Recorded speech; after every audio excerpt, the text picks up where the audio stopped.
Sleep is a state of any science, though it consists of illumination alone, yet it is said to be ignorance for the 146 Tripura Rahasya. Same reason as a light though luminous is said to be insentient. Note: pure intelligence is made up of luminosity, but is not insentient like a flame. It is gleaming with consciousness, thus differing from the flame. For intellect is evidence as thinking principle. Therefore it is called absolute consciousness, active principle, vibratory movement, all-embracing self, or God. Because of these potentialities it creates the universe. Sri Sankara has said in Soundarya Labari, Shiva owes his prowess to Sakti, he cannot even stir in her absence. Shiva should not therefore be considered to be a mere inexpressible entity depending for his movements upon Maya, like a man on his car. Sri Sankara continues, Shiva is yoked by thee, O Sakti, to his true being. Therefore a blessed few worship thee as the endless series of waves of bliss, as the underlying basis of all that is, as the supreme force, maintaining the universe, and as the consort of transcendence. Thus the identity of Shiva and Sakti with each other or with transcendence is evident. The argument that the universe is illusory, being a figment of imagination like a hare's horn, is extended further by the statement that the creation leading up to it must be equally illusory. Then the coexistence of Shiva and Sakti is useless, and Shiva being incomprehensible without Sakti, the idea of Godhead falls to pieces. But the scriptures point to God as the primal essence from which the world has sprung, in which it exists, and into which it resolves. That statement will then be meaningless. Why should 147 chapter 16 the other scriptural statement, there is no more than one, alone be true? Is it to lend support to the argument of illusion? The proper course will be to look for harmony in these statements in order to understand them aright. Their true significance lies in the fact that the universe exists, but not separately from the primal reality, God. Wisdom lies in realizing everything as Shiva and not in treating it as void. The truth is that there is one reality which is consciousness in the abstract and also transcendental, irradiating the whole universe in all its diversity from its own being, by virtue of its self-sufficiency, which we call Maya or Sakti or energy. Ignorance lies in the feeling of differentiation of the creatures from the Creator. The individuals are only details in the same reality. In sleep, the insentient phase of stupor overpowers the sentient phase of deliberation. But the factor of illumination is ever present and that alone cannot become apparent to men, in the absence of deliberation. Therefore, sleep is said to be the state of ignorance, as distinguished from wakefulness which is conceded to be knowledge. 73. This conclusion is admitted by the wise also. Sleep is the firstborn from transcendence, VCH. 14. Sloka 59, and also called the unmanifest, the exterior, or the great void. 74-76. The state prevailing in sleep is the feeling, there is not.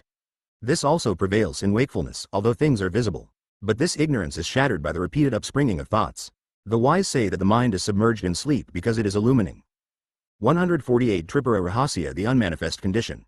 The submersion of mind is not, however, peculiar to sleep, for it happens also at the instant of cognition of things. 77. I shall now talk to you from my own experience. This subject is perplexing for the most accomplished persons. 78. All these three states, namely, samadhi, sleep and the instant of cognition of objects, are characterized by absence of perturbation. 79. Their difference lies in the later recapitulation of the respective states which illumine different perceptions. 80. Absolute reality is manifest in samadhi. A void or unmanifest condition distinguishes sleep and diversity as the characteristic of cognition in wakefulness. 8. 1. The illuminant is however the same all through and is always unblemished. Therefore it is said to be abstract intelligence. 82. Samadhi and sleep are obvious because their experience remains unbroken for some appreciable period and can be recapitulated after waking up. 83. That of cognition remains unrecognized because of its fleeting nature. But samadhi and sleep cannot be recognized when they are only fleeting. 84. The wakeful state is iridescent with fleeting samadhi and sleep. Men when they are awake can detect fleeting sleep because they are already conversant with its nature. 85-86. But fleeting samadhi goes undetected because people are not so conversant with it. O Brahman, fleeting samadhi is indeed being experienced by all, even in their 149 chapter 16 busy moments, but it passes unnoticed by them, for want of acquaintance with it. Every instant free from thoughts and musings in the wakeful state is the condition of samadhi. 87. Samadhi is simply absence of thoughts. Such a state prevails in sleep and at odd moments of wakefulness. 88. Yet, it is not called samadhi proper, because all the proclivities of the mind are still there latent, ready to manifest the next instant. 89. The infinitesimal moment of seeing an object is not tainted by deliberation on its qualities and is exactly like samadhi. I will tell you further, listen. 90-93. The unmanifest state, the firstborn of abstract intelligence revealing, there is not anything, is the state of abstraction full of light. It is, however, called sleep because it is the insentient phase of consciousness. Nothing is revealed because there is nothing to be revealed. Sleep is therefore the manifestation of the insentient state. But in samadhi, Brahman, the supreme consciousness, is continuously glowing. She is the engulfer of time and space, the destroyer of void, and the pure being, Jehovah, I am. How can she be the ignorance of sleep? 94. Therefore sleep is not the end-all and the be-all. Thus did Janaka teach Ashtavakra. Thus ends the chapter on the discourse of Janaka to Ashtavakra, in Tripura Rahasya. Chapter 17 on the uselessness of fleeting samadhis and the way to wisdom 1. O Bhargava, I shall now tell you what further conversation took place between Janaka and Ashtavakra, 2-3. Ashtavakra asked, King, please tell me in greater detail what you call fleeting samadhi in the wakeful state, so that I may follow it up in order to achieve enduring samadhi. Thus requested, Janaka replied, 4-11. Listen, O Brahman. The following are instances of that state. When a man remains unaware of, in and out, for a short interval and is not overpowered by the ignorance of sleep. The infinitesimal time when one is beside oneself with joy. When embraced by one's beloved in all purity. When a thing is gained which was intensely longed for but given up in despair. When a lonely traveler moving with the utmost confidence is suddenly confronted with the utmost danger.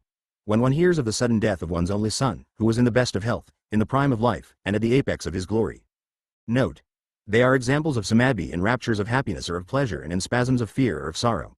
12-14. There are also intervals of samadhi, namely the interim period between the waking, dream and sleep states, at the time of sighting a distant object, the mind holding the 151 Chapter 17 body at one end projects itself into space until it holds the object at the other end, just as a caterpillar prolongs itself at the time of leaving one hole to catch another hole. Carefully watch the state of mind in the interval, 15-18. Why dilate on these intervals? All happening will be brought to a standstill if intelligence be homogeneous. They are made possible when a certain harmony reigns in intelligence which ordinarily is repeatedly broken. Therefore the great founders of different systems of philosophy have said that the difference between the self, i.e., abstract intelligence, and intellect, individualistic, lies only in their continuity. Sugata, i.e., Buddha, considers the self to be the stream of intelligence broken up, of course, at short intervals. Kanada says that it is intellect which is characteristic of the self. Anyway, when once interruptions in the stream of intelligence are admitted, it follows that these intervals between the various modifications of the intellect into objects would represent its unmodified, original state. O son of Kahoela, know that if one can become aware of these broken samadhis, no other samadhi need attract one. 19-23. The Brahmin youth asked further, O king, why are not all liberated if their lives are so iridescent with momentary samadhi, if it be the enlightener of the unmanifest void in sleep? Liberation is the direct result of unqualified samadhi. The self being pure intelligence, why does it not recognize itself and remain always liberated? Ignorance is dispelled by pure intelligence, which is samadhi, and this is the immediate cause of salvation. Please tell me, so that all my doubts may be set at rest. 152 Tripura Rahasya. The king replied as follows, 24-26. I will tell you the secret. The cycle of births and deaths is from time immemorial caused by ignorance, which displays itself as pleasure and pain, and yet is only a dream and unreal. Being so, the wise say that it can be ended by knowledge. By what kind of knowledge? Wisdom born of realization, viz., I am that. Commentary. An aspirant for wisdom first turns away from the pleasures of life and absorbs himself in the search for knowledge, which he learns from a master. This is hearsay knowledge. In order to experience it, he ponders over it and clears his doubts. Then he applies the knowledge to himself and tries to feel his immortal being, transcending the body, mind, etc. He succeeds in feeling his self within. Later he remembers the Vedic teaching imparted by his guru that the self being unqualified, cannot be differentiated from God and experiences his unity with the universal self. This is in short the course of wisdom and liberation, 27-29. Ignorance cannot be expelled by means of knowledge devoid of thoughts, for such knowledge is not opposed to anything whatsoever, including ignorance. Knowledge devoid of thoughts is like the canvas used in painting. The canvas remains the same whatever picture may be painted on it. Unqualified knowledge is simple light, the objects are manifest by and in it.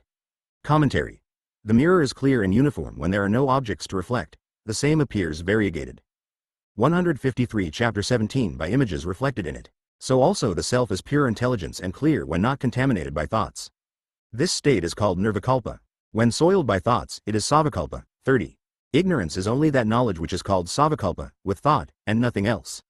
That, ignorance, exists in many ways in the form of cause and effect. For ignorance is only the original contamination, i.e. cause, continuing as effect. Commentary. Pure intelligence, God, in his insentient aspect functions as Maya or the self-contained entity, projecting ignorance as creation. 31-34. The casual ignorance is said to be of the nature of absence of knowledge of the wholeness of one's own self. The self that is consciousness should only be whole on account of the exclusion of limitation. For, it is that which brings about time and the rest which are the causes of limitation. That kind of knowledge of the self which exists as the non-wholeness of the self can alone be the causal ignorance of the nature of, I exist here at this time. That is the embryonic seed from which shoots forth the sprout of the body as the individualized self, growing up into the gigantic tree of the cycle of births and deaths. The cycle of births and deaths does not end unless ignorance is put to an end. This can happen only with a perfect knowledge of the self, not otherwise. 35 to 38. Such wisdom which can destroy ignorance is clearly of two sorts, indirect and direct. Knowledge is 154 Tripura Rahasya first acquired from a master and through him from the scriptures. Such indirect knowledge cannot fulfill the object in view. Because theoretical knowledge alone does not bear fruit, practical knowledge is necessary which comes through samadhi alone. Knowledge born of nirvikalpa samadhi generates wisdom by the eradication of ignorance and objective knowledge. 39 to 47. Similarly, experience of casual samadhi in the absence of theoretical knowledge does not serve the purpose either. Just as a man, ignorant of the qualities of an emerald, cannot recognize it by the mere sight of it in the treasury, nor can another recognize it if he has not seen it before, although he is full of theoretical knowledge on the subject. In the same way, theory must be supplemented with practice in order that a man might become an expert. Ignorance cannot be eradicated by mere theory or by the casual samadhi of an ignorant man. Again, want of attention is a serious obstacle, for a man looking up at the sky cannot identify the individual constellations. Even a learned scholar is no better than a fool if he does not pay attention when a thing is explained to him. On the other hand, a man, though not a scholar but yet attentive, having heard all about the planet Venus, goes out in confidence to look for it, knowing how to identify it, and finally discovers it, and so is able to recognize the same whenever he sees it again. Inattentive people are simply fools who cannot understand the ever-recurring samadhis in their lives. They are like a man, ignorant of the treasure under the floor of his house, who begs for his daily food. 155 Chapter 1748. So you see that samadhi is useless to such people. The intellect of babes is always unmodified and yet they do not realize the self. 49. Nirvikalpa samadhi clearly will never eradicate ignorance. Therefore, in order to destroy it, savakalpa samadhi must be sought. 50 to 52. This alone can do it. God inherent as the self is pleased by meritorious actions which are continued through several births, after which the desire for liberation dawns and not otherwise, even though millions of births may be experienced. Of all the things in creation, to be born a sentient being requires good luck. Even so, to acquire a human body requires considerable merit, while it is out of the ordinary for human beings to be endowed with both virtuous tendencies and sharp intellect. 53 to 60. Observe, O Brahman, that the mobile creation is a very small fraction of the immobile and that human beings form but a small fraction of the mobile, while most human beings are little more than animals, being ignorant of good and bad, and of right and wrong. Of sensible people, the best part runs after the pleasures of life, seeking to fulfill their desires. A few learned people are stained with the longing for heaven after death. Of the remaining few, most of them have their intellects bedimmed by Maya and cannot comprehend the oneness of all, the Creator and creation. How can these poor folk, held in the grip of Maya, extend their weak sight to the sublime truth of oneness? People blinded by Maya cannot see this truth, even when some people rise so high in the scale as to 156 Tripura Rahasya understand the theory. Misfortune prevents their being convinced of it, for their desires sway them to and fro with a force greater than the acquired puny, theoretical knowledge. Knowledge, if strictly followed, should put an end to such desires, which flourish on the denial of oneness. They try to justify their practical actions by fallacious arguments which are simply a waste of time. Inscrutable are the ways of Maya, which veils the highest realization. It is as if they threw away the real gem in their hands, thinking it to be a mere pebble. 61. Only those transcend Maya with whose devotion the goddess of the self is pleased. Such can discern well and happily. 62. Being by the grace of God endowed with proper discernment and right earnestness, they get established in transcendental oneness and become absorbed. I shall now tell you the scheme of liberation. 63. One learns true devotion to God after a meritorious life continued in several births, and then worships Him for a long time with intense devotion. 64. Dispassion for the pleasures of life arises in a devotee who gradually begins to long for knowledge of the truth and becomes absorbed in the search for it. 65. He then finds his gracious master and learns from him all about the transcendental state.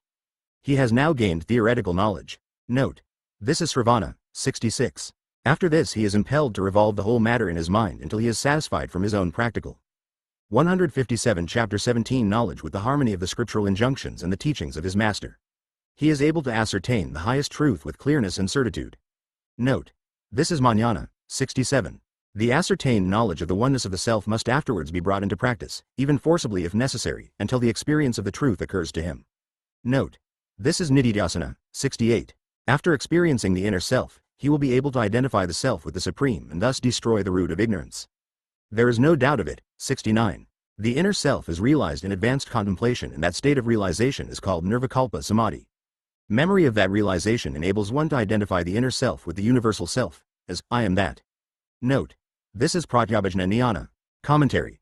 Contemplation is designated in its progressive stages, as savakalpa samadhi, qualified samadhi, and nirvikalpa samadhi, unqualified samadhi. Dhyana, contemplation, leads to the repose consequent on the resolve that the mind in its absolute purity is only the self. There are interruptions by thought obtruding in the earlier stages. Then the practice goes by the name of dhyana. When the repose remains smooth and uninterrupted for some appreciable time, it is called savikalpa samadhi. If by its constant practice, the repose ensues without any previous resolve. 158 Tripura Rahasya, i.e., effortlessly, and continues uninterrupted for some time, it is called nirvikalpa samadhi. The inner self glows in all its purity in the last stage. After rising from it, the memory of the uncommon experience of the self remains. It enables him to identify the transcendence of the one with that same one which is in all. This is the sahaja state, as is often said by Sri Ramana. Trail, 70. That is the oneness of the self, the same as the identification of the transcendence of the one with that same one in all the diversities of the world apparent to each individual. This destroys the root of ignorance, instantly and completely. 71. Dhyana has been said to develop into nirvikalpa samadhi. Whereas modifications signify the many-sidedness of consciousness, nirvikalpa signifies its unitary nature. 72.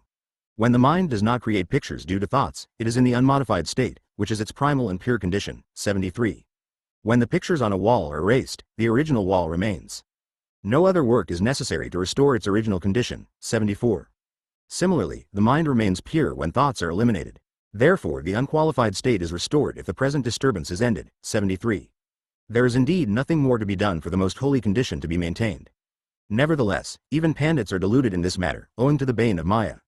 159 Chapter 1776. The acutely intelligent can accomplish the purpose in a trice. Aspirants may be divided into 3 groups. 1. The best, 2. The middle class, and 3. The lowest. 77. Of these, the best class realize at the very moment of hearing the truth. Their ascertainment of truth and contemplation thereon are simultaneous with their learning. 78 to 92. Realization of truth requires no effort on their part. Take my case for instance. On a moonlit summer night, I was lying drunkenly on a downy bed in my pleasure garden in the loving embrace of my beloved. I suddenly heard the sweet nectar-like songs of invisible aerial beings who taught me the oneness of the self, of which I was unaware till that moment. I instantly thought it over, meditated on it, and realized it in less than an hour. For about an hour and a half I remained in samadhi, the state of supreme bliss. I regained consciousness and began to muse over my experience. Oh wonderful! How full of bliss I was! It was extraordinary. Let me return to it. The happiness of the king of the gods cannot equal even a fraction of my bliss. Not even the creator, Brahma, could have that bliss. My life had been wasted in other pursuits. Just as a man ignores the fact that he holds Chintamani, the celestial gem capable of fulfilling one's desires, in his hands, and goes begging food, so also people who are ignorant of the fount of bliss within themselves, waste their lives seeking external pleasures. For me such hankerings are done with. Let me always abide in the eternal, infinite source of bliss within me. Enough of such foolish activities. They are shades of darkness and vain repetitions of useless labor. Be they 160 Tripura Rahasya delicious dishes, perfumed garlands, downy beds, rich ornaments or vivacious damsels. They are mere repetitions, with no novelty or originality in them. Disgust for them had not arisen in me before, because I had been foolishly treading the way of the world. As soon as I had decided on and attempted to turn my mind inward, another bright idea struck me. 93 to 95. What confusion I am in! Although I am always in the perfection of bliss, what is it I want to do? What more can I acquire? What do I lack? When and whence can I get anything? Even if there were anything new to be gained, would it endure? How can I who am infinite consciousness bliss no effort? 96 to 98. Individual bodies, their senses, minds, etc., are similar to visions in a dream. They are projected from me. Control of one mind leaves all other minds as they are. So what is the use of controlling my mind? Minds, controlled or uncontrolled, appear only to my mental eye. 99. Again, even if all minds are controlled, mine remains free. For my mind is like infinite space, the receptacle of all things. Who is to control it and how? 100. How can samadhi be brought about when I am already in the perfection of bliss, for the self is bliss consciousness, even more perfect than infinite space? 101. My own light manifests diverse activities all about the world which is again my own manifestation. 102. What does it matter if one should manifest as action or inaction? Where is the gain or loss in such manifestation? 161 Chapter 17 103. Similarly, what does it matter for the perfect blissful self if it falls into nirvikalpa samadhi? Samadhi or no samadhi, I am the same perfection in eternal peace. 104 to 105. Let the body do what it likes. Thinking thus, I always abide in my own self as the perfect fountainhead of bliss and pure uninterrupted consciousness. I am therefore in the state of perfection and remain unblemished. My experience is typical of the best aspirants. 106 to 107. Wisdom is achieved in the course of many births by the lowest aspirants. As for the middle class, Wisdom is gained in the same birth, but slowly and gradually according to the aforesaid scheme of 1. Learning the truth, 2. Conviction of the same, 3. Meditation, qualified samadhi and unqualified samadhi, and 4. Finally sahaja samadhi, to be unattached even while engaged in the activities of the world. This last state is very rarely found. 108. Why fall into nirvikalpa samadhi, without gaining the fruit of its wisdom? Even if he should experience it 100 times, it will not liberate the individual. Therefore I tell you that momentary samadhis in the waking state are fruitless. 109. Unless a man lives the ordinary life and checks every incident as the projection of the self, not swerving from the self in any circumstances, he cannot be said to be free from the handicap of ignorance. 110. Nirvikalpa samadhi is characterized by the experience of the true self alone, namely, pure intelligence. 162 Tripura Rahasya. Though eternal and resplendent even ordinarily, this abstract intelligence is as if it did not exist. 111-12. Abstract intelligence is the background on which the phenomena are displayed, and it must certainly manifest itself in all its purity, in their absence, although its appearance may look new at first. It remains unrecognized because it is not distinguished from the phenomena displayed by it. On their being eliminated it becomes apparent. This in short is the method of self-realization. 113.0 Brahman. Think over what you have now learnt, and you will realize. With the wisdom born of your realization, you will inhere as the self and be eternally free. Dattatreya said, 114-15. After giving these instructions to Ashtavakra, Janaka sent him away.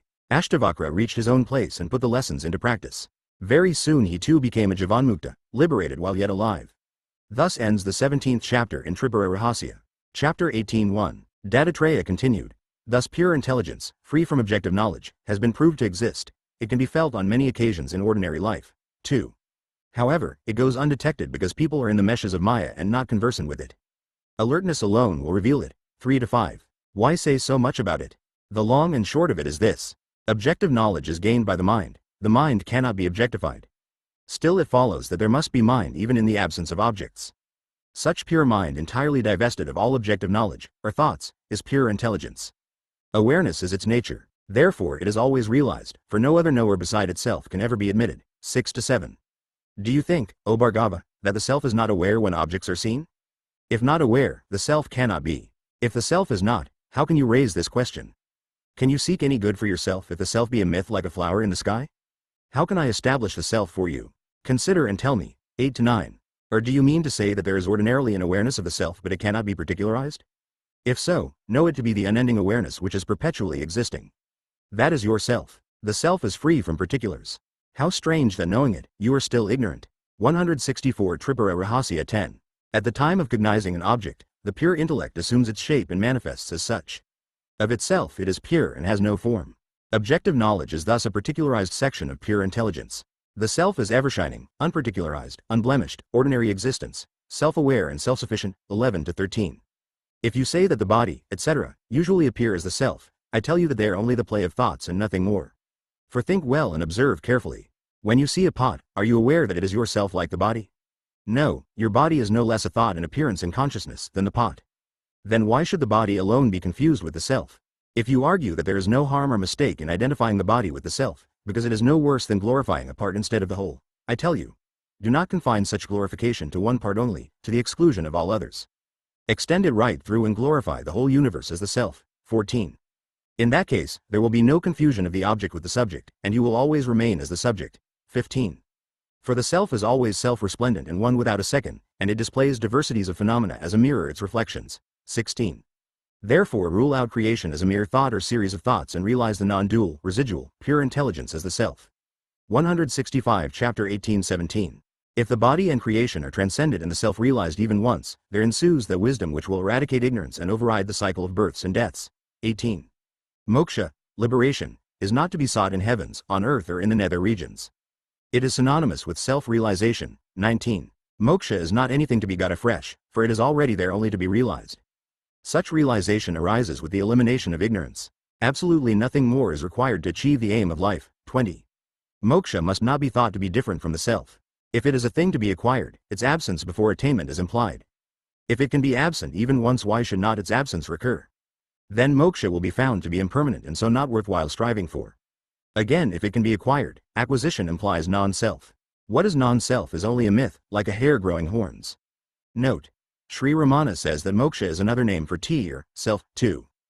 1. The self is on the other hand all-round perfection. So where else can moksha be located? If it were so, moksha would be like a reflection in a mirror. 22 to 27. The popular idea is that moksha is release from bondage, meaning destruction of ignorance. Ignorance is itself a form of thought. Destruction is its absence. To bring about its absence is only another form of thought. So then on investigation the whole statement gets involved in 166 Tripura Rahasya becomes meaningless. For a thought cannot be destroyed and still be a thought. Dream is said to be real as well as unreal, in experience and in substance, respectively. Really speaking, dream too is not unreal. For, what is unreality? Impermanency. This again is recognized by the thought of the non-continuity of the dream, which implies the thought content to be dream. Is it truly non-continuous then? The intellect being always continuous, there cannot be a moment of the non-existence of anything. So then, even at the moment of thinking the absence of a thing, that thing really exists in the mind and so it is real and not unreal. All objects are, however, non-existent when not contemplated by the mind. But reality is determined by the being or non-being which cannot be ascertained by the mind, because its denial implies the formation of the mental image of the denied thing and it is absurd to deny its existence. In the absence of denial, the thing must be and so everything is. Thus the existence of pure intelligence is proved by its manifestation, as all else, and thus moksha cannot be exterior to the self, anything to be gathered, acquired or assimilated. 28. Moksha is defined as the steady glow of the self in perfection. The question arises whether the self is imperfect at one time, i.e., in ignorance, and perfect at another time, i.e., in moksha. The non-modification of abstract intelligence into the objective phenomena is said to be the state of perfection. So there is no contradiction. 167 Chapter 1829. Abstract intelligence contracts at the stimuli to modification and becomes limited. Otherwise, it is infinite and unbroken. 30. If you mean to suggest that such intelligence is broken up into segments by time, etc., tell me whether the disintegrating influences are within the self or without. 31 to 32. If beyond consciousness, they cannot be proved to exist. If within, consciousness pervades them and is not divided. The breaking up at intervals as seen in the world is perceived by consciousness as events, the broken parts, and time, the disintegrator, both of which are pervaded by consciousness. The consciousness is itself the time and the events. 33 to 34. If time be not pervaded by consciousness, how do intervals become evident? In the universal pervasiveness of consciousness, how is it to be considered broken up? Breaking up must be brought about by the agency of something external. But anything beyond the pale of consciousness cannot be even maintained or discussed. 35. Nor can it be granted that the disintegrating factor is made visible by its effects of division, while it still evades intelligence in its entirety. For that is to say that it exists so far as its effect is concerned and does not exist in other ways, which is absurd. 36. Therefore even the concept of exterior must lie within the bounds of consciousness, cf. Avyakta in sleep or exterior in the scheme of creation. Similarly, all that is known and knowable must also be within. 168 Tripura Rahasya 37. In view of this conclusion, how can the container be split up by the contained? Investigate the truth on these lines, Rama. 38 to 41. Being within, the universe cannot be different from consciousness. For you know that two things cannot coexist within the same limits. If they do, intermingling is the result. However, the universe maintains its distinctness because it is like a reflection in the mirror of consciousness. As regards the appearance of avyakta, exterior in the scheme of creation which was traced to the root cause of ignorance, how can manifestation in it be real? Their reality must be associated with the fact of their being of the nature of consciousness, i.e., the self. It is therefore proper to conclude that the self is alone and single and there is nothing beyond. When Dattatreya had finished, Parasurama asked further, 42 to 43. O Lord, I find it difficult to follow your reasoning when you say that abstract intelligence, being only one, yet manifests as the diverse objects of creation. The two entities, the cognizer and the cognized object, are distinct and separate. Of these, the cognizer, namely consciousness, may be self-luminous, illumining the objects. 44. Just as objects stand apart from light, so the universe seems apart from the intelligent principle. 45. Experience does not reveal the identity of the two. Furthermore, you are confirming the statement of Janaka as regards samadhi.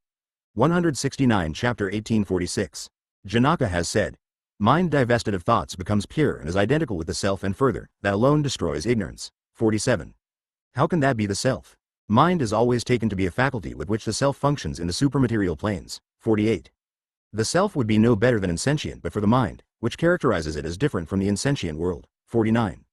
Further, even the scriptures admit that liberation and bondage are only attitudes of the mind, according as it is unmodified or modified, respectively. 50. How can the mind be the self as well as its faculty? Again, granting that the world is an image on the mirror of consciousness, the fact of its perfection is there, so the non-duality of consciousness does not follow. 51. There are hallucinations known, like a rope mistaken for a serpent. Hallucination is not correct knowledge, but it does not end the duality attendant on its perception. 52. Still again, unreal images cannot serve any useful purpose, whereas the universe is enduring and full of purpose. 53. Tell me how you assert it to be unreal, thus establishing the non-duality of the Supreme. Furthermore, if the world itself is unreal, how does that unreality happen to distinguish between fact and hallucination in the affairs of life? 170 Tripura Rahasya 54. Still more, how does everybody happen to have the same hallucination of mistaking the unreal phenomena for reality? All these doubts are troubling me. Please clear them for me. 55. Dattatreya, the omniscient, heard these questions and was pleased with them. Then he proceeded to answer. 56.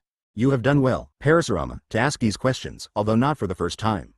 They must be examined until one is thoroughly convinced. 57. How can the guru himself anticipate all the doubts of the disciple unless he states them clearly? There are different grades of mind and different temperaments too. 58. How can clear knowledge be gained if one's doubts are not raised to be met? The student with an analytical turn of mind gains deep-seated knowledge. His questions help towards depth of knowledge. 59 to 61. The unquestioning student is of no use. The earnest student is recognized by his questions. Consciousness is one and non-dual, but shines as if diversified like the clean surface of a mirror reflecting variegated colors. Note how the mind unmodified in sleep, remaining single and blank, is later modified by dream and manifests as the dream world. Similarly, the one consciousness, Sri Tripura, flashes forth as the various phenomena of the universe. 171 Chapter 1862. The cognizer and the cognized objects are seen in dream also. Even a blind man, without sight, perceives objects. 63. How does he do so unless by mental perception? Can anything be known at any time or place in the absence of the light of the mind? 64. There can be no images in the absence of a mirror, for the images are not apart from the mirror. 65. Similarly, nothing is cognizable if it lies beyond the pale of the cognizing principle. For the same reason I say that the mind cannot lie apart from intelligence in the abstract. 66. Just as the cognizer, cognition and the cognized are identified with the mind in dream, so also the seer, the sight and the phenomena are identical with the mind in the wakeful state. 67 to 71.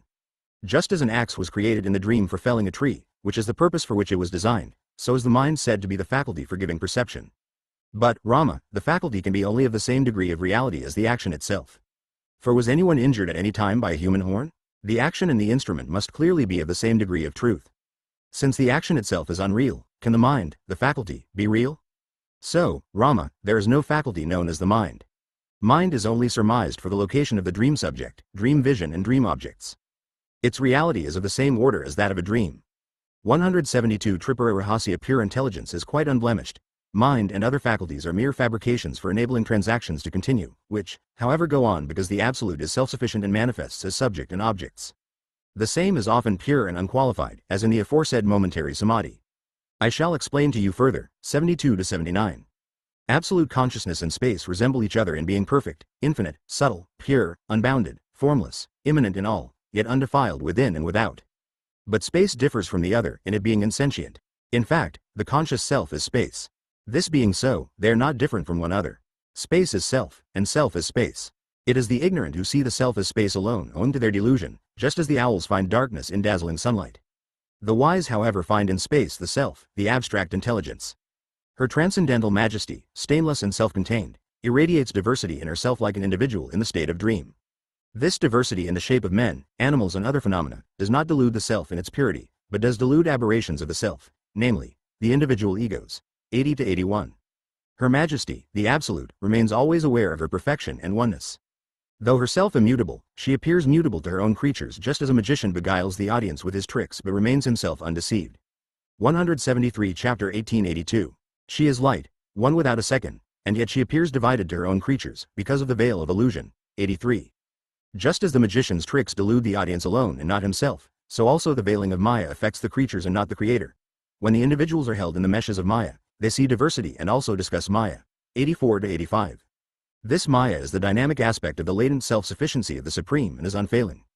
ICW yogis, charmers and magicians remain confident and sure, without revealing themselves, and yet play upon the imagination of others, seeking to achieve the impossible. 86. Division in the Absolute amounts to contraction within particular limits under the guise of the ego, which is usually termed imperfection, or ignorance. 87. In this manner, Bhargava, has the Absolute invested its own pure and independent self with ignorance and seems to be iridescent with its different entities. 88. Hence the identity of space with the self is not apparent to the learned, because they are incapable of investigating the self with a steady mind, for the mind is diverted by its inherent disposition to go outward. 89 to 90. Second-hand knowledge of the self gathered from books or gurus can never emancipate a man until its truth is rightly investigated and applied to himself. Direct realization alone will do that. Therefore, follow my advice and realize yourself, turning the mind inward. 174 Tripura Rahasya 91. She who is the transcendental consciousness, creating all and comprising their essence, is pure radiance and therefore devoid of anything insentient. 92. She reposes in her own self undefiled by the ego. The insentient cannot exist of themselves but depend on intelligence for their recognition and definition. 93 to 94. They cannot shine by their own merit and reveal their own existence. They have, therefore, no repose. But pure intelligence is absolute, shines by itself and feels its own existence, without any extraneous aids. Since it is self-radiant, it is self-reposed. Such is the perfect I, the transcendental I, which is not present in insentient creation. 95 Because the aggregate of all phenomena is of pure intelligence, the supreme, and there is nothing beyond her orbit, there cannot possibly be anything to divide her into sectors, and so she is unbroken and continuous like a mirror reflecting images. 96 to 97. How are divisor and division possible for the absolute? Such freedom from disintegration is perfection, and the self-radiance of such perfectness is the unbroken, 2, consciousness, known as self-repose. The eternal, immanent, unique and homogeneous essence. 98 to 99. Though descriptions of and statements about the Supreme differ according to the aspects emphasized, yet she is simply self-sufficiency, energy, and abstract, unbroken, the single essential being, all unified into one, just as light and heat go to make fire. Yet these three factors are discussed and described separately in practical life. 175 Chapter 18 101. Such is the power called Maya, capable of accomplishing the impossible, and remaining undefiled, notwithstanding her manifested diversity as phenomena resembling a mirror and its images. She is the eternal, single, unbroken, I-ness, running through all manifestations. 102 to 103.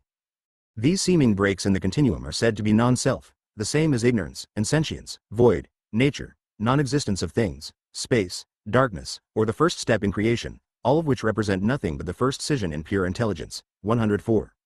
The passage from the infinite absolute to a limited nature is influenced by Maya, and the transition is called space. 105. But this is as yet indistinguishable from the self owing to the non-development or absence of the ego, which is the seed of the cycles of births and deaths. 106 to 113.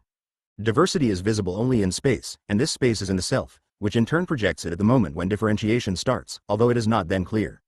Rama, look within. What you perceive as space within is the expanse wherein all creatures exist, and it forms their self or consciousness. What they look upon as space is yourself. Thus, the self in one is space in another, and vice versa. The same thing cannot differ in its nature. Therefore there is no difference between space and self, which is full and perfect bliss consciousness. However, space implies sections. Each section of intelligence is called mind. Can it be different from the self? 176 Tripura Rahasya pure intelligence contaminated with inanimate excrescences is called jiva or the individual, whose faculty for discrimination is consistent with its self-imposed limitations and is called mind. Thus in the transition from the absolute to the individual, space is the first veil cast off. The clear, concentrated self becomes pure, tenuous, susceptible space in which hard, dense, crowded, or slender things are conceived. They manifest as the five elements of which the body is composed. The individual then encases himself in the body like a silkworm in its cocoon. Thus the absolute shines as awareness in the body, namely, I am the body, just as a candle lights the covering globe.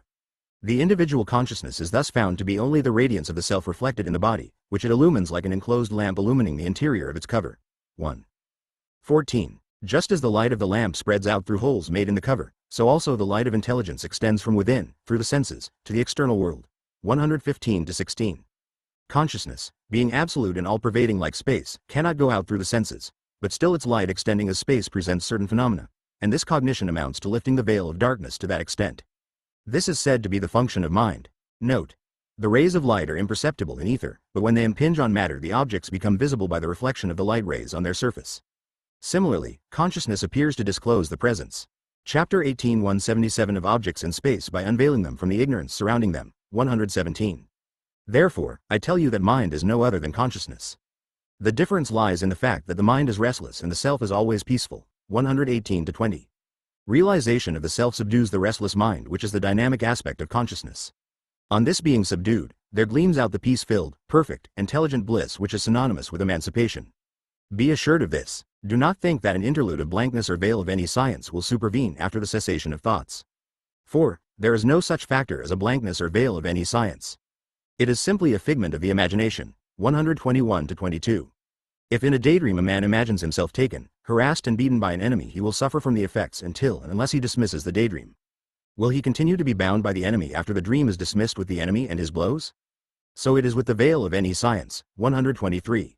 O Rama, even from the very beginning there has really been no bondage or tie to the cycle of births and deaths. Only do not be deluded by identifying yourself with insentient matter, but inquire, what is this bondage? 124. The strongest fetter is the certainty that one is bound. It is as false as the fearful hallucinations of a frightened child. 125. Even the best of men cannot find release by any amount of efforts unless their sense of bondage is destroyed. 178 Tripura Rahasya 126. What is this bondage? How can the pure uncontaminated absolute self be shackled by what look like images in the mirror of the self? 127-30. To imagine that the self is shackled by mental projections is to imagine that the fire reflected in a mirror can burn it. There is absolutely no bondage beyond the foolish certainty that you are bound in the difference of entity created by mind. Until these two blemishes are washed away by the holy waters of investigation into the self, neither I, nor Brahma the Creator, nor Vishnu, nor Shiva, nor even Sri Tripura, the goddess of wisdom, can help that person to be emancipated. Therefore, Rama, surmount these two hurdles and remain eternally happy. 131. The mind will shine as the self if the mind be denuded of those thoughts now crowding it, and then all sense of duality will cease to exist. 132. Mind is nothing but sectional knowledge as this and that. Eliminate such, and then pure knowledge will alone remain. This is the self. 1. 33. As for the well-known example of the hallucination of a snake in a coil of rope, the rope is real and the snake is unreal. 1. 34-35. Even after the true state of affairs is known and the hallucination of a snake dismissed, there is still the reality of the rope, which contains the potentiality of the recurrence of the same hallucination in the same person or in others. The danger is always there until the rope is recognized to be of and in the self. 179 Chapter 18 13:6. Then objectivity totally ceases, and pure knowledge alone remains. There is thus a complete annihilation of duality. 137. The sense of duality persists because there is the conviction of the purposefulness of the objective world. But such purposefulness and even durability is experienced even in dreams. 138-144. The difference between dreams and the wakeful state lies in the fact that in the waking state the dream is determined to be false, whereas in the dream the waking state is not so determined. Therefore the waking state is universally taken to be real. But this is wrong, for do you not experience the same extent of permanency and purposefulness in dreams as in the wakeful state? Wakeful consciousness does not intervene in dreams, nor does dream consciousness intervene in the wakeful state, while the two factors, enduring nature and purposefulness, are common to both. Examine your past dreams and past waking experiences in the light of these facts and see for yourself. Again, note the appearance of reality in magical phenomena and the seemingly purposeful actions of magical creations. Does reality rest on the slender basis of such appearances? The confusion is due to want of discrimination between the real and the unreal among ignorant folk. Ignorantly indeed do they say that the wakeful universe is real. 180 Tripura Rahasya 145-48. Reality must endure forever and ever. Consciousness either is or is no. In the former case, it is obvious, and in the latter it is implied, for the conception of its absence implies consciousness. Therefore consciousness cannot be established to be transitory. It is permanent and therefore real.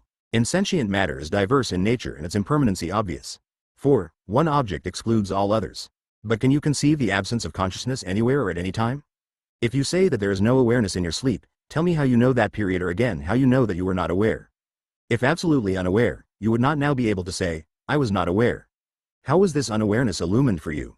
Therefore you cannot escape the conclusion that there must be consciousness even to know its unawareness also. So, there is no moment when consciousness is not. I shall now tell you briefly the difference between reality and unreality. 149. The existence of reality is self-evident and does not require other aids to reveal it. Unreality is the contrary. If you say, however, that a thing is real until and unless its existence is contradicted, consider the example of a coil of rope being mistaken for a snake. The fancied snake would according to you be real in the interval antecedent to correct knowledge, but that is absurd. 150-151. Furthermore, if contradiction means non-existence, the mental image of the thing contradicted must. 181 Chapter 18 be admitted, and that means the thing verbally denied is mentally admitted. Therefore contradiction leads one nowhere and does not determine the unreality of a thing, nor does the appearance of a thing determine its reality. Appearance and contradiction are both intermediate. 152-154. According to me, there is nothing beyond the range of consciousness. Even the consciousness that there is nothing cannot exist. Therefore he who denies consciousness must be nothing but a dry logician. He may as well deny himself and say, I am not. Then who speaks and what does he say? If he who denies himself out of incompetence and stupidity can teach others and remove their ignorance by the force of his logic, then this rock before me could equally do the same. 155. Therefore the appearance of a thing and its utility do not determine the reality of a thing or otherwise. All knowledge is secondary and unreliable. There is no doubt about it. 156 to 159. The greatest of all delusions is the conviction that knowledge is not a delusion. A hallucination holds the field in the interval antecedent to correct knowledge, in the same way as it does when we mistake a shining mother of pearl for a piece of silver. So also the mistake of the reality of the universe persists until primary and basic self-knowledge is realized. This false sense is universal, like the blue color of the sky, and it will end simultaneously with the realization of pure intelligence. 182 Tripura Rahasya 160. I have now answered your questions. Do not waver but make up your mind at once. 161. I shall enlighten you further on the point you raised with regard to the activities of jnanas, sages. 162 to 165. Jnanas may be classified as 1. The best, 2. The middle class, and 3. The lowest. Of these, the last know the self and yet are influenced by the pleasures and pains accruing to them according to their pramda, past karma. Jnanas of the higher order, even while reaping the fruits of their past karma, are however firmer in their internal happiness, like men inebriated with drink. Jnanas of the highest order are never detached from the enjoyment of their bliss, even if confronted with 1,000,000 times more pramda, they are not surprised at the most unnatural and miraculous happenings. They are not elated by the greatest pleasures, nor depressed by the worst miseries. They are always peaceful and calm within, although they appear to act like common folk. These differences are due to the differences in their intellects and to the degrees of development of jnana, wisdom. 166. Their activities depend on their predispositions as determined by their past karma. But all their actions are like those of a drunken man. Thus ends the 18th chapter in Tripura Rahasya. Chapter 19:1. After having heard Sri Dattatreya speak thus, Parasurama asked him further questions regarding the conduct and activities of the jnanas. 2-4. Lord, please tell me clearly how intellects differ according to the stages of jnana, wisdom. Is not wisdom of one kind alone, being simply the revelation of the self-moksha, emancipation, is the simple unfolding of the self and is alone to be sought? How can it be dependent on stages of development according to mental predispositions? Do the methods also differ in the same way? 5. Thus asked again, Sri Datta, the ocean of mercy, began to answer his questions. 6. I shall now tell you the secret of it all. There is no difference in the methods, nor does jnana differ in fact. 7. The fruits differ according to the grades of accomplishment. The same extends through several births and on its completion, jnana easily unfolds itself. 8. The degree of efforts is according to the stage of incompleteness brought over from past births. However, jnana is eternal and no effort is really needed. 9. Because it is already there and needs no accomplishment, jnana is pure intelligence, the same as consciousness which is ever self-radiant. 10-13. What kind of effort can avail to disclose the eternally self-resplendent consciousness? Being coated with 184 Tripura Rahasya, a thick crust of infinite versus asanas, dispositions, it is not easily perceived. The incrustation must first be soaked in the running steam of mind control and carefully scraped off with the sharp chisel of investigation.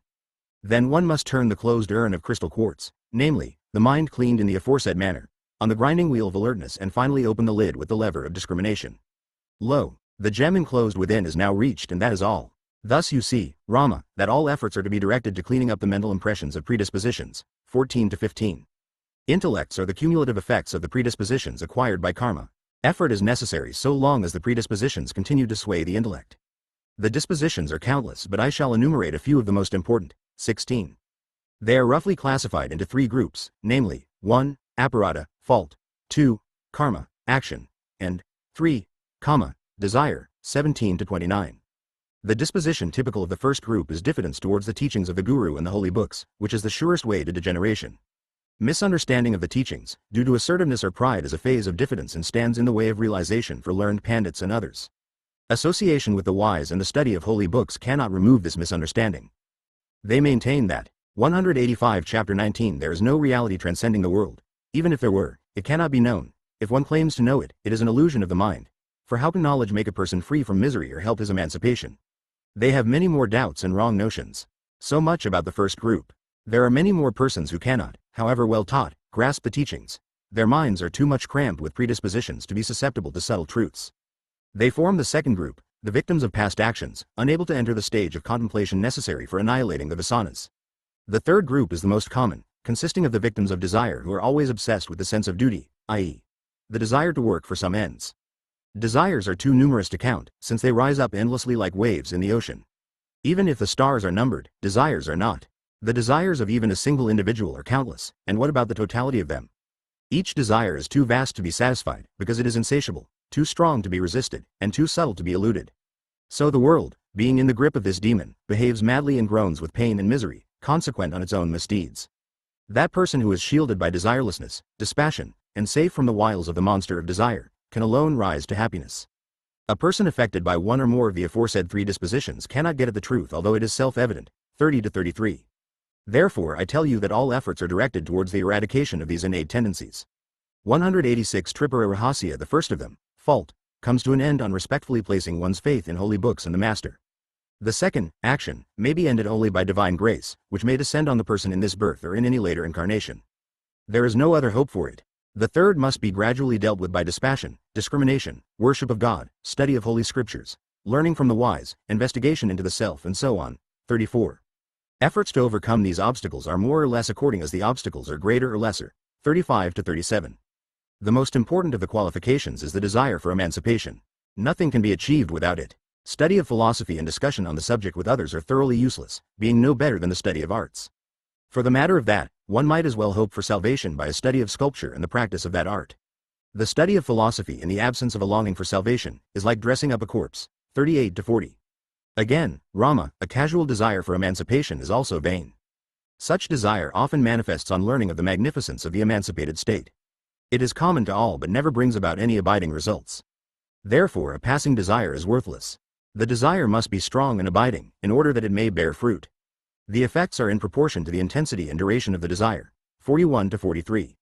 The desire must be accompanied by efforts for the accomplishment of the purpose. Then only will, 187 Chapter 19, there be concerted effort.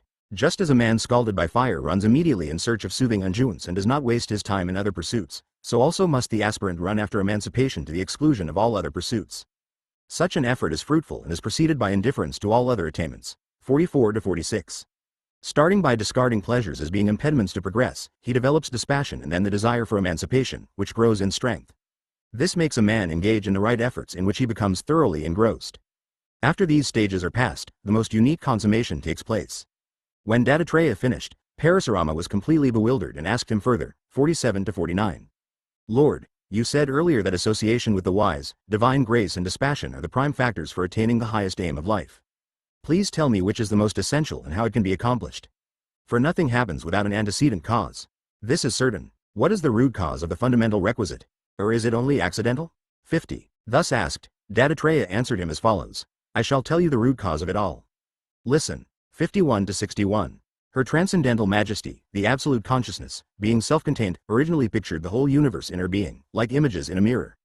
She took on the individuality, named Hiranyagarbha, the creator, and considering the predispositions of the egos. 188 Tripura Rahasya, enclosed in that egg, Hiranyagarbha, she unfolded the scriptures, the reservoir of sublime truths, for the fulfillment of desires. Since the embryonic individuals were full of unfulfilled desires, Hiranyagarbha began to think out the means of their fulfillment. He elaborated a scheme of cause and effect, of actions and fruits, and consequently the individuals were born layered to revolve in that wheel of cause and effect. They take different shapes and are placed in different environments consistent with their predispositions. After passing through innumerable species, the individual evolves as a human being, owing to the merit he has accumulated. At first he will take to selfish pursuits. With growing desire, he will seek the unobstructed fulfillment of mighty ambitions. But in due course the methods advocated in holy books will be adopted. Failures are inevitable everywhere. Disappointments result. Expert advice is sought. Such advice will be forthcoming only from a man living in unbroken beatitude. Such a sage will, in due course, initiate the seeker in divine magnificence. The initiate's accumulated merits, reinforced by association with the wise and by divine grace, make him persist in the course, and gradually take him step by step to the highest pinnacle of happiness. 62-64. Now you see how association with the wise is said to be the root cause of all that is good. This happens partly through the accumulated merits of the person and partly through his unselfish devotion to God, but always as if by accident, like a fruit which has suddenly fallen from the void. Therefore the goal of life being dependent. 189 Chapter 19 on so many causes, there is variety in its attainment, either according to the intellect or the predispositions of the person. The state of the Janani also differs, according as his efforts have been great or less. 65-66. Proportionately slight effort is enough for erasing slight vasanas. He whose mind has been made pure by good deeds in successive past incarnations, gains supreme results quite out of proportion to the little effort he may make, as with Janaka. 67-68.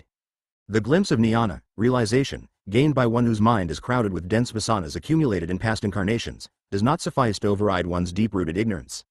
Such a one is obliged to practice samadhi, nididhyasana or control of mind and contemplation, in successive births for effective and final realization. Thus there are seen to be different classes of sages. 69. O scion of Brigu's lineage. There are apparent differences in the characteristics of Jananas, caused by the aspects and attitudes of intellect and the varieties in its activities. 70 to 77. Such differences are quite obvious in Brahma, the creator, Vishnu, the preserver, and Shiva, the destroyer, who are Jananas by nature. That does not mean that jnana, realization, admits of variety. These attitudes depend on their vasanas, dispositions, and environments. They are lords of the universe and all-knowing. Their jnana is pure and uncontaminated by what they do. Whether a Janani is fair or dark in complexion, his jnana neither shares these qualities. 190 Tripura Rahasya nor the qualities of the mind. See the difference in the three sons of Atri, namely, Durvasa, said to be of the aspect of Shiva and reputed to be exceedingly irritable. Chandra, the moon, of the aspect of Brahma and reputed to be the husband of the 27 constellations who are in their turn daughters of Daksa, and myself. Dattatreya, of the aspect of Srimanarayana or Vishnu, reputed to be the ideal of saints, roaming nude in the forests, etc. Vasishta, one of the greatest Risbhas, well known as the family preceptor of the solar line of kings, never fails in the strictest adherence to duty as prescribed by the scriptures. Whereas Sanaka, Sananda, Sanatsujata and Sanakumara, 4 sons born of Brahma's volition and instructed by Narada, are types of ascetics totally indifferent to any action, including religious rites. Narada is the ideal of bhakti, devotion to God. Bhargava, Sukra, the well-known preceptor of Asuras, who incessantly fight against the gods, supports the enemies of the gods, whereas the equally great sage Brihaspati, Jupiter, the preceptor of gods, supports the gods against. Vasishta, one of the greatest Risbhas, well known as the family preceptor of the solar line of kings, never fails in the strictest adherence to duty as prescribed by the scriptures. Whereas Sanaka, Sananda, Sanatsujata and Sanakumara, 4 sons born of Brahma's volition and instructed by Narada, are types of ascetics totally indifferent to any action, including religious rites. Narada is the ideal of bhakti, devotion to God. Bhargava, Sukra, the well-known preceptor of Asuras, who incessantly fight against the gods, supports the enemies of the gods, whereas the equally great sage Brihaspati, Jupiter, the preceptor of gods, supports the gods against their enemies. Vyasa is ever busy in codifying the Vedas, and in propagating their truth in the shape of the Mahabharata, the Puranas and the Upapuranas, Janaka famous as the ascetic king, Jadabharata looking like an idiot, and many others. Nay of kings, never fails in the strictest adherence to duty as prescribed by the scriptures, whereas Sanaka, Sananda, Sanatsujata and Sanakumara, 4 sons born of Brahma's volition and instructed by Narada, are types of ascetics totally indifferent to any action, including religious rites. Narada is the ideal of bhakti, devotion to God. Bhargava, Sukra, the well-known preceptor of Asuras, who incessantly fight against the gods, supports the enemies of the gods, whereas the equally great sage Brihaspati, Jupiter, the preceptor of gods, supports the gods against their enemies. Vyasa is ever busy in codifying the Vedas, and in propagating their truth in the shape of the Mahabharata, the Puranas and the Upapuranas, Janaka famous as the ascetic king, Jadabharata looking like an idiot, and many others. Note: Jadabharata was a great king who, according to the custom of the great Kshatriya emperors, abdicated his throne in favor of his son when he attained his majority and retired into the forest to do penance. On one occasion, hearing the roar of a lion, a deer in an advanced state of 191 Chapter 19 pregnancy took fright and leapt across the stream. Her womb was disturbed and she landed on the other shore with her young one in its placenta and dropped dead. The royal hermit took pity on the little thing, washed it, took it in his hands and returned to the hermitage. The baby deer was carefully tended and remained always by its master's side. The hermit and the deer grew fond of each other. After some time, the hermit knew that he was dying and became anxious about the safety of the deer in the forest after his own death. He died with that thought and consequently reincarnated as a deer. Being a sage with a pious disposition, the reincarnated deer was placed in a holy environment, retaining knowledge of its past. So it did not associate with its species but remained close to a hermitage listening to the chanting of the Vedas and discussions on philosophy. When it died, it was reborn as a boy in a pious Brahmin family. The parents died while he was still young. The boy was always helping others but never took to any definite work. He was healthy, strong and free from care. The neighborhood put him down as an idiot, and so he appeared as he loafed about. One night, the ruling chief of Sevira passed in a palanquin. He was in haste to reach a renowned sage who lived in another province. One of his bearers took ill on the way, so his men looked about for a substitute. On finding this Brahmin boy, idiot, they pressed him to take the work and he took his place as a bearer of the palanquin. 192 Tripura Rahasya the chief was irritated at the slow pace of the bearers and reprimanded them. Even after repeated warnings, the pace continued to be slow and the chief was wild with rage. He alighted from the palanquin and found the new recruit to be the culprit, who was then thrashed and ordered to hasten. Still there was no improvement and the chief chided him again, but could make no impression on the idiot. The chief was exasperated, got down once again and remonstrated with him. But he received a reply which astonished him, and further conversation convinced the chief of the idiot's greatness. So the chief became the disciple of Jatabarata, the idiot. 78. There are so many others with individual characteristics, such as Chayavana, Yajnavalkya, Vishwamitra, etc. The secret is this. Note. Chayavana. A king once went with the royal family and retinue for a pleasure trip into a forest which was famous as the habitation of a remarkable sage, Chayavana by name. The young princess was playing with her companion. She came across what looked like an anthill and put a spike into one of its holes. Blood came out. She took fright and returned to the elder members of the family, but did not disclose her prank to any of them. When they had all returned home, the king and many others fell ill. They suspected some involuntary evil had been perpetrated on Chayavana. When an envoy arrived in the forest praying for his blessings, the sage was found hurt in the eyes, and he sent word to the king as follows. 193 Chapter 19 Your daughter hurt my eyes by driving a spike into the anthill which had grown over me while I was in samadhi. I am now old and helpless. Send the mischief maker here to make amends for her mischief by becoming my helpmate. When the envoy communicated the message to the king, he spoke to the princess, who readily acceded to the wishes of the saint. So she lived in the forest with her aged consort and carefully attended to his comforts. She used to bring water from a neighboring spring. One day the twin gods, known as the Asvins, came there and, admiring her loyalty to her aged husband, revealed themselves to her and offered to rejuvenate her ancient husband. She took her husband to the spring and awaited the miracle. They asked the saint to dive into the water. They too dived simultaneously. All three emerged looking like one another. The girl was asked to pick out her husband. She prayed to God and was enabled to identify him. The saint promised in return to include the twin benefactors among the gods eligible for sacrificial propitiation. He invited his father-in-law to arrange for a sacrifice and called on the names of the Asvins. Indra, the chief of the gods, was angered by this and threatened to spoil the sacrifice if innovations of the kind contemplated by Chayavana were introduced. Chayavana easily incapacitated Indra by virtue of his penance and kept his promise to his benefactors. In the meantime, Indra apologized and was pardoned and restored to his former state. Yajnavalkya is the sage of sages mentioned in the Brihadaranyaka Upanishad. Vishwamitra is too well known to be described here. He was the granduncle of Parasurama. 194 Tripura Rahasya 79. Of the three typical vasanas mentioned, the one of action is the most potent and is said to be ignorance. 80-83. Those are the best who are free from all of the vasanas, and particularly from the least trace of that of action. If free from the fault of mistrust of the teachings of the master, the vasana due to desire, which is not a very serious obstruction to realization, is destroyed by the practice of contemplation. Dispassion need not be very marked in this case. Such people need not repeatedly engage in the study of scriptures or the receiving of instructions from the master, but straightway pass into meditation and fall into samadhi, the consummation of the highest good. They live evermore as Jivanmuktas, emancipated even while alive. 84-86. Sages with subtle and clear intellect have not considered it worthwhile to eradicate their desire, etc., by forcing other thoughts to take their place, because desires do not obstruct realization. Therefore their desires continue to manifest even after realization, as before. Neither are they tainted by such vasanas. They are said to be emancipated and diverse-minded. They are also reputed to be the best class of jnanas. 87-90. Rama, he whose mind clings to the ignorance of the necessity of work cannot hope for realization even if Shiva offers to instruct him. Similarly also the person who has the fault of marked indifference to or misunderstanding of the teachings.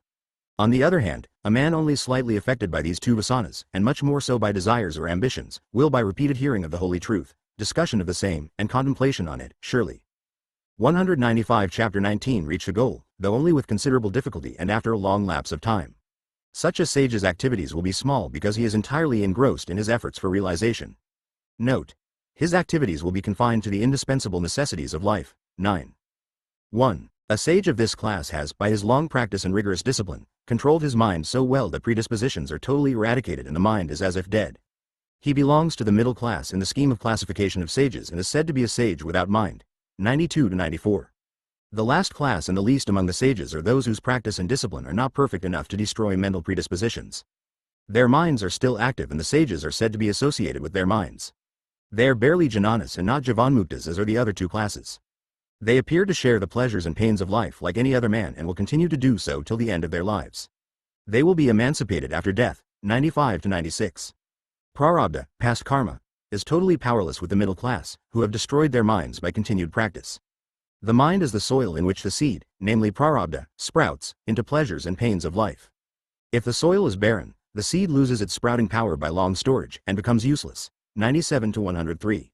There are men in the world who can carefully attend to different functions at the same time and are 196 Tripura Rahasya famous and extraordinarily skillful.